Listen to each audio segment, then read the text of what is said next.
Don't you hate it when you go to buy a drum set and they say they're gonna cut you a deal, and then they literally cut you a deal? Modern Drummer, January 91. The Remo Legero Drum Kit. Falling somewhere between a percussion shellless drum kit, that's another drum set I'd love to get my hands on one day, and a standard double-headed set, Remo shallow shell single-headed Legero drum set was designed with the traveling player in mind. However, when you try to solve one problem, in this case weight and size, you often create another. Less than perfect sound and stability.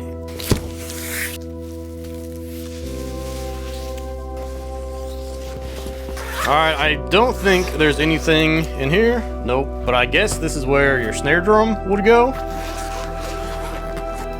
Ooh, baby, look at these things. Looks like a 12-inch. This looks like a 14-inch. This looks like a 16 with some heavily used heads. And then the bass drum. Tell me this isn't the coolest Remo logo you've ever seen.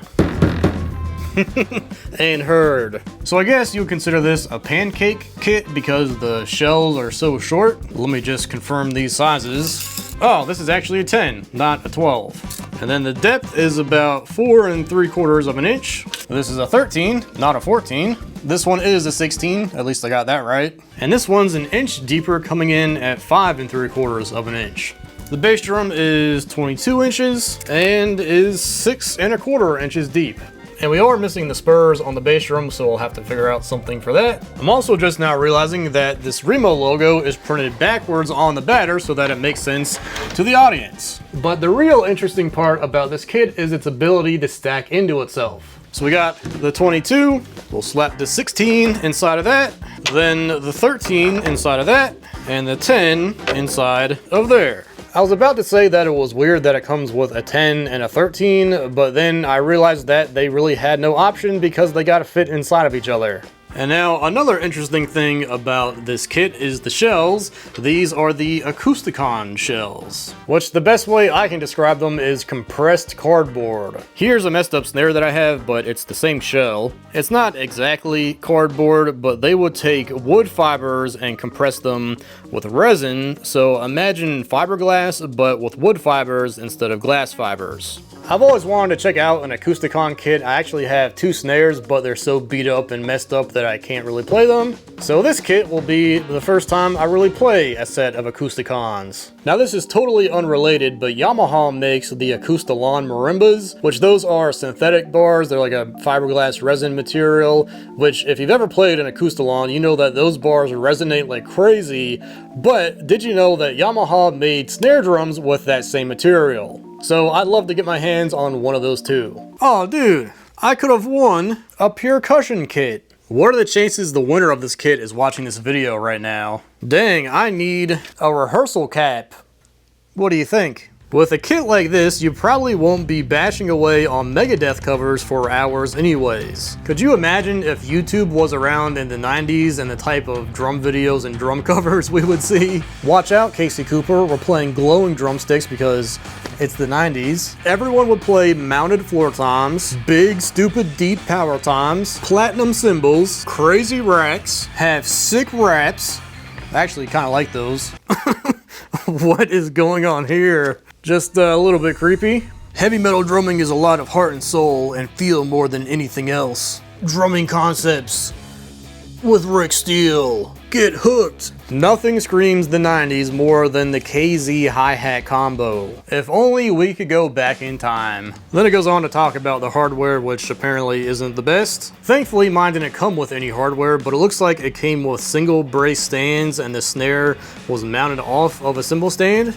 So I can see how that would be a little bit janky. By far the best feature of the Legero set is its 3.5 by 14 Mastertouch piccolo snare drum, featuring 10 lugs, a super smooth and quiet throw off, 20 strand, blah blah blah, who cares? We'll see about that because I was actually able to fix mine. I've had this snare for like 4 years and knew it only needed 2 bolts to fix the throw off, but I was a little bit worried about it looking Frankenstein, but at least it works now. The tone of the Legero's 22-inch bass drum was better than one has a right to expect from a 6-inch deep shell with no front head. The muffle Remo included with the drum works wonderfully in this setting. Actually, you know what? A couple years ago, Remo sent me a little care package of heads, and they included this sub muffle. The design is probably a bit different, but I feel obligated to put this on this kit now. I already installed a new Powerstroke 3 because this old one is a little bit beat up, so let's check out this sub muffle. We got some little foam pieces, and I just realized that I gotta take the hoop off again. This piece is sandwiched between the head and the hoop. Off with the hoop, on with this thing, and then back on with the hoop. And then these things just slide underneath of the tray. And just in case you forget what kind of drum set this is, Remo. Actually, hold on, we're still missing one. You know I had to cut out a fresh decal. And while we're at it, I got a fresh set of Pinstripes. Apparently this is the cool new way to change your head, so let me try this out. That was pretty easy, I just don't know where all the old heads went. List price for the LG-1511 model is $695. Cases for the Legero kit cost $105 each. One holds hardware and the other handles the drums. So if you completely invested into this setup back in the 90s, you'd pay about $1,000 for this thing. So really, I feel like this kit is ahead of its time, but also behind its time at the same time. I guarantee this kit sounds like it's from the 80s, and by the 90s that sound is already outdated. Nowadays, I feel like this kit would do pretty well. You see a lot of single-headed drums and a lot of shallower drums and a lot of hipster people playing setups like this. The idea was there, but I feel like was just done in the wrong decade. I guess what I'm trying to say is they solved the problem by creating a bunch of other problems when they could have just marketed it as some weird, cool mini concert tom drum set thing. Yes, all these drums fit in a case, but you still have to carry a hardware bag and cymbal bag, which I guess is still the case with a modern day nesting kit, except with a nesting kit you're playing a legit drum set and not sacrificing on sound. I think. I've never played a nesting kit, so new goal for the channel, play a nesting kit. In the meantime though, let's figure out the hardware so I can actually set this kit up. First, the bass drum, it needs some spurs. I don't think I have any spares in the right style, but let me double check. That's a big fat negative, but we might be able to borrow these off the Oriolo. I would say that those fit and should work out just fine. Now unfortunately, the tom mounts are I think 3/4 inch holes, so the 7/8 pearl mounts don't exactly fit. This is from the kids drum set. I should have a couple more of these. Maybe they're in the mystery drawer? No. Ah, here we go. Small diameter arms. Imagine that. And that is how you unintentionally put a Remo Legero drum set back to its somewhat original form. Sub-muffle on the kick, which by the way, this drum feels really weird to play. There's like zero feedback from the head. Toms are looking beautiful. The 16 was a bit of a pain to tune. And the Remo Mastertouch snare. I'm really glad I finally fixed this snare because it sounds, well, let me just show you.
Yet another weird drum set lost to time. If you thought this kit was weird, then definitely check out these two kits.